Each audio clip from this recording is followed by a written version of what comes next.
Good morning, everybody. Didn't get to do a video last night because baby G was up till 9 o'clock. So here's your video for this week. I'm reading one of my favorite books. I found this book in a bin of books yesterday and I freaked out. This was one of my favorite books growing up. It's called Balloon Farm by Jardine Nolan and Mark Buhner. Let's get started. Harvey Potter's Balloon Farm. Harvey Potter was a very strange fellow indeed. He was a farmer, but he didn't farm like my daddy did. He farmed a genuine U.S. government-inspected balloon farm. No one knew exactly how he did it. Some folks say it wasn't real, that it was magic, but I don't know what I saw. But I know what I saw, and those were real, actual balloons growing out of the plain old ground.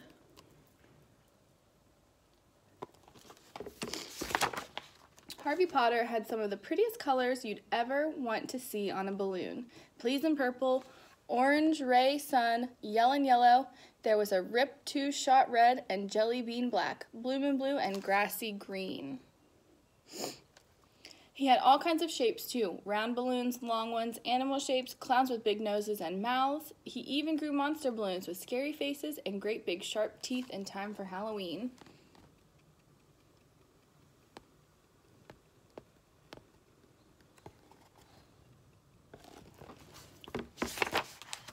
I tell you, Harvey Potter was a strange fellow, all right. To look at him, he was quite plain, never wore nothing to draw attention to himself. He kept his hair was kept close cropped to his head. Overalls with a shirt underneath were his uniform. There was nothing special about his face either. What wasn't so plain about him was the conjure stick he carried with him wherever he went. Sometimes he used it just to scratch his back, but mostly he carried it under his arm.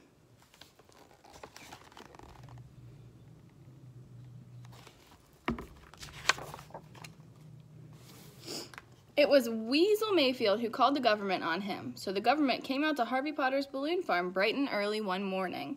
Our whole town turned out for them, and though nobody said that what they thought, we all held our breath hoping we could keep our balloons.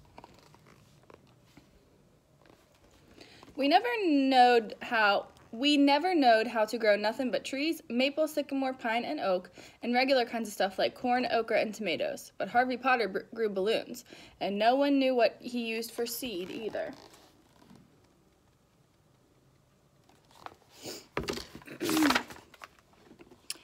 Anyway, the government men were standing around in white coats and white hats and white gloves. They kept us so far back we could hardly see, but I climbed right up the sycamore tree and saw everything.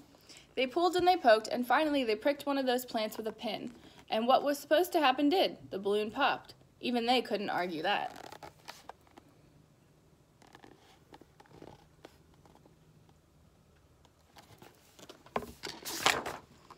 So they gave Harvey Potter the right to grow balloons. He never asked them for it, mind you, but he took it anyways, just to be polite. Let me tell you, it made everybody happy. Well, almost everybody. Weasel was sore.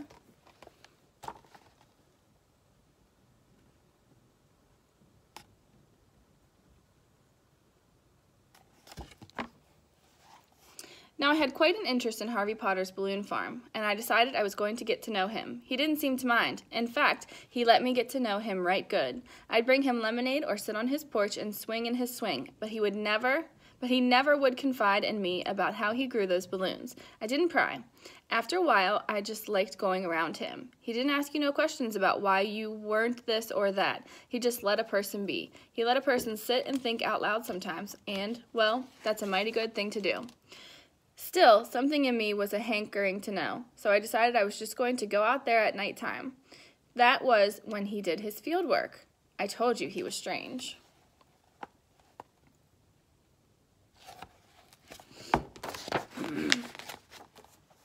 To this day, I am indebted to that sycamore tree and that big old moon. It was as full as it was wide that night. I saw him the second he opened his door, plain as day. He stood there on his front porch, hands in his pockets, looking straight ahead where the fields were. That conjure stick was under his arm. He just stood there, eyes staring straight ahead at something off yonder ways. Then he came down off that porch, step, step, step. His steps all seemed so big and so loud. It must have been his heavy field shoes. He walked down to the field and, without a sign of warning, commenced to holler.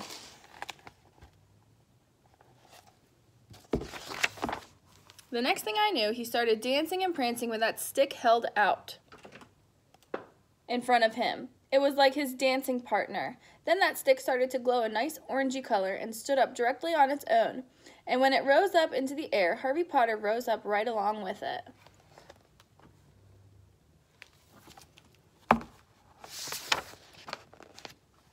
The two of them were making some mighty fine footwork. 6 feet or so off the ground, they were a-floatin' and a-bobbin'. Why, it appeared as if the two of them were turning into glowing balloons themselves. Although it was a very strange sight, which got even stranger. Harvey Potter dropped back down to earth, grabbed hold of that stick, and he waved it around over his head. He whooped and he hollered, and he yelled as he carried on, yee-ya-ya-ya-ya, I'm not ashamed to say I was mighty scared. I would have jumped right down and ran home, but my eyes were just plain glued to Harvey Potter. Then Harvey let go of that stick, and it started to bounce and float over the field, dropping down here and there in a nice neat rows. All the while, Harvey Potter just kept a-whooping and a-screeching, yee-ya-ya-ya-ya. All of a sudden, that stick came to a complete halt and flew right back into his hand.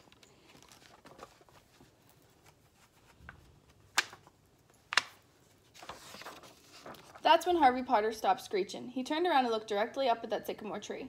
I thought for sure he saw me, but I guess not, because he turned back around and went to the house and didn't come back out again.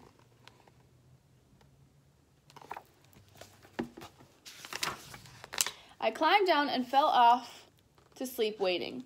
In the morning, when I woke up, wet with dew and shivering cold, little bitty colored mounds were popping up all over the ground. When I ran back after supper time, they had all come out in the glory of the day's sun. I tell you, it was a sight. Harvey Potter saw me out there in his field admiring his latest crop of balloons. He said I could take as many as I wanted. I took 3. A clown, an elephant, and I couldn't resist a jelly bean black one. I didn't touch the monster ones on account of they were just too plain scary.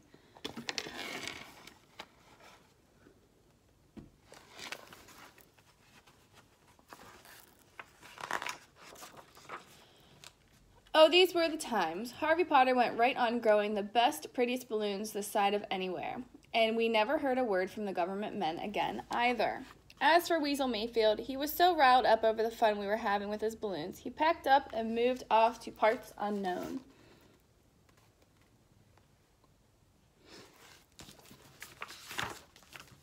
I remember those days well. It was the summer of '59 when I was a hankering to leave home myself to find out what the world had to offer. Harvey Potter grew me a balloon that was big enough to carry me off. That's how I landed in this place here. I never did go back home and never did want to. This here place was just right for me.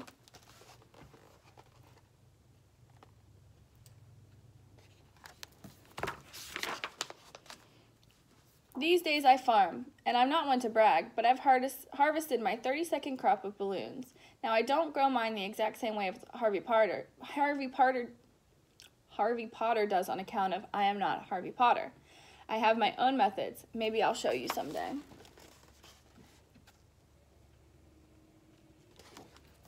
Okay, one of my favorite books.